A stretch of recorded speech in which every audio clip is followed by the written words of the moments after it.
kumba chaiko kuna amai. Chirudzicha unenge uchiita ichocho. Zvakaipa.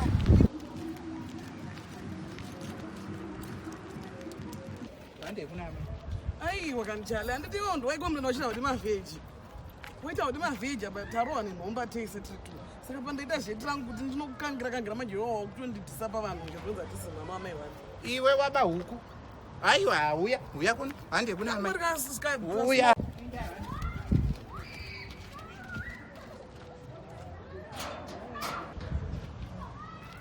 Amai. Wakanaka. Hakuna. Uya pano. Amai. Mwana wenyu amai. Aita seiko. Kuti nyadzisa kuba huku. Tarisai mwana kubereka huku mukadzi mukuru. Kuba huku amai. Iwakupenga irewe. Mama, ndinochinjwawo muriwo mama. Iye chalo anotoda kutokangirwawo kanyamawo so. Muriwo every day mama. Handizvide izvozvo. Wazvinzwa?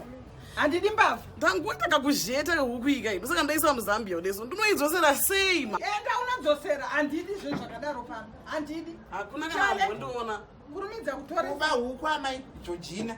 Uyu kawo. Maita Hande. Handidi munhu ane hunhu hwakaita ini. Ikatanga kuchema mudumbu tinozvipana. Watamba njuga yakaita sei inokupa huku? Mama. Kubereka huku kumusana. Kurumidza kudzosera.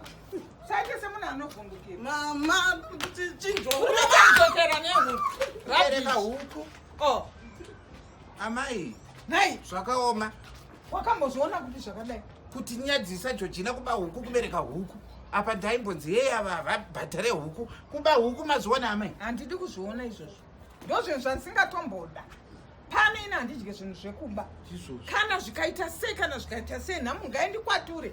Asi nyaya yekunzi munhu azobereka huku, tanzwa nemuriwo tazodani. Ina handidi zvinhu zvakadaro. Pana hautoparari.